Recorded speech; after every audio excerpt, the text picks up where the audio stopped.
Hey everybody, today's video, 5-pocket 1903 style bandoliers. They'll work for the Tusken Raider and Jawa costumes. This one's made out of all leather with the pattern I downloaded from studiocreations.com. Two things, check to make sure that the little squares that you print out when you print out the pattern are 1 inch, that's your scale monitor. And two, depending on which way you want the bandolier to be, on your right shoulder or left shoulder, will change depending on how you flip the pattern. If you lay it one side up, it'll make a right shoulder bandolier. If you lay it the other side up, it'll make a left shoulder bandolier. So my suggestion is let's tape the paper pattern together and lay it out. Make sure you get the right direction, or make sure you do one of each if you're making two.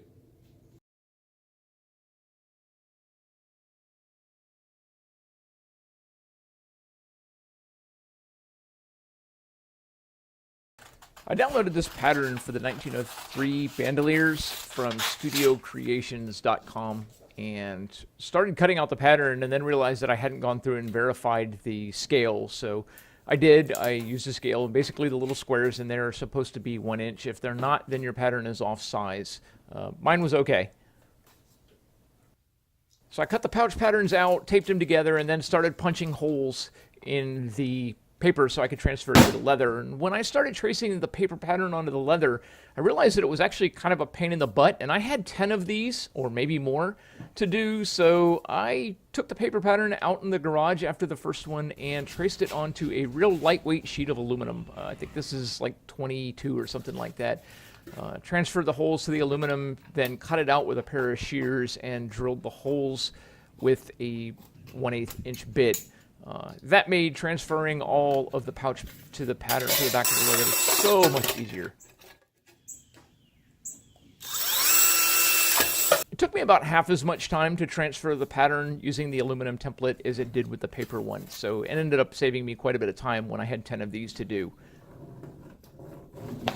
Straight edge and a rolling cutter to cut the end of the leather off to give me a nice straight edge to work with in case I needed it for something else, and then started hand cutting all of these pouches. This actually took me a fair bit of time. I also discovered that the roller cutter works great even for curves and stuff like that. Not real tight, small curves, but did the first couple with the scissors and then started using the roller cutter and found that to be much preferable. As these pouches are riveted together and not sewed, they had a whole bunch of holes to punch. So I got started punching all the holes in all 10 pouches and got them all prepped and ready to go.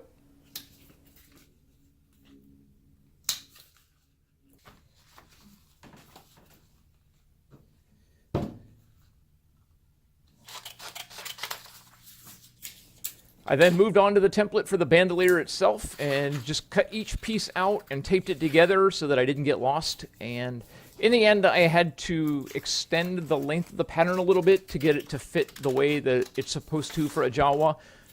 You'll see a section a little later on where I basically just added a section of paper into the belt area.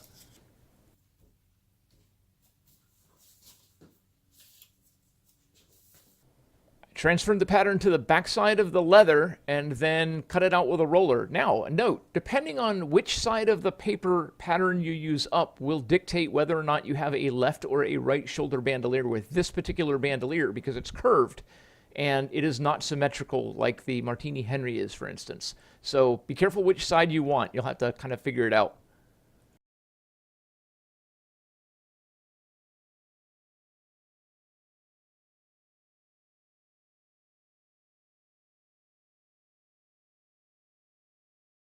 And once I had everything traced out and cut out, I had a whole bunch of holes to punch.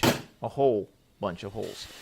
Cut the belt loop out using 2 small punches and then chiseled the remaining section out. Then skived down the end that the buckle fits through just to make it easier to fold, and the other ends where the pieces glued together. The bandolier is actually constructed in 2 separate pieces, so it just made it a little thinner so that it wasn't as big and bulky.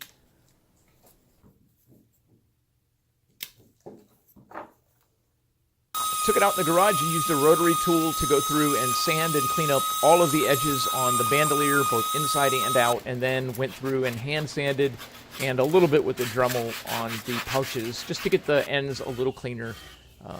Then I beveled the edges inside and out on the bandoliers and used a smaller bevel to clean up the edges on the pouches. And once I had all the prep work done, I went through and dyed everything at the same time. I was not particularly careful about making sure that everything was real uniform and neat. It's Jawa stuff. It's going to get weathered. It's going to get beaten up a little bit.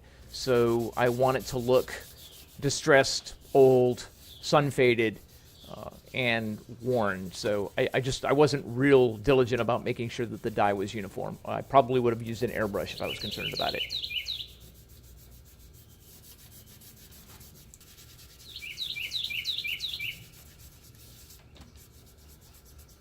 Once I had everything dyed and the dye had dried, I went over this particular bandolier with a coat of Lex oil to see if I could bring some of the oil back. I use a spirit-based dye, and it's really, really hard on the leather, so I used some Lex oil. Once I had everything oiled and dyed, I used some contact cement and lined up the two different pieces with rivets so that I could make sure that I had all of the holes aligned when I put the two pieces together, because if you use contact cement properly, you get one shot at putting it together.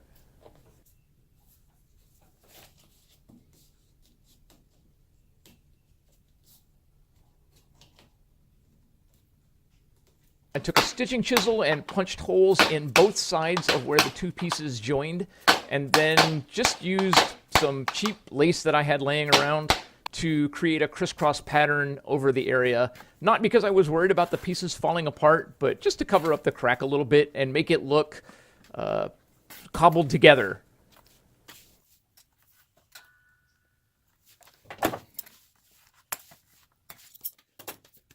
So what started out as frustration with not having access to the proper buckles actually ended up turning out pretty well.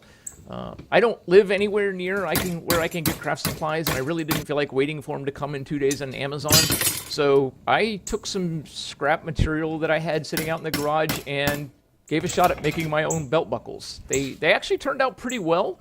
They're very Jawa-esque. I don't have to worry about beating them up or weathering them because, well, they're basically bare steel. They'll weather themselves. Finished up the metalwork with 2 functional belt buckles and 2 triangular rings that will go on the end of the bandoliers where the two different ends join.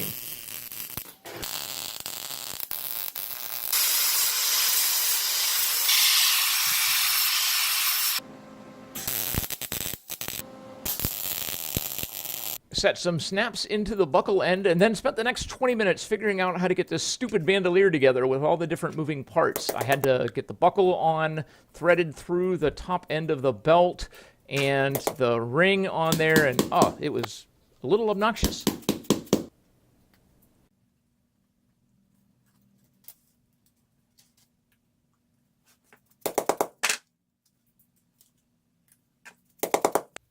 So here's the triangular ring on one end, and the adjustable end on the other side of the bandolier goes through the ring, and as you can see, winds up around the buckle and then fastens around. And the bandolier is now adjustable. I don't remember exactly what dimensions, but I was able to add enough adjustability to get it to fit a full-size adult to a somewhat smaller adult fairly easily. Then took all of the pouches out in the garage and fabricated a little anvil stand in the vise that I used to set the rivets in the pouches. And I set the domes on the outside so that they were just a little cleaner. I'll weather them up and paint them a little later on. But once I had that together, that finished off the bandolier. And it actually ended up being a lot of fun to build. So I hope you enjoyed the video, and thanks for watching.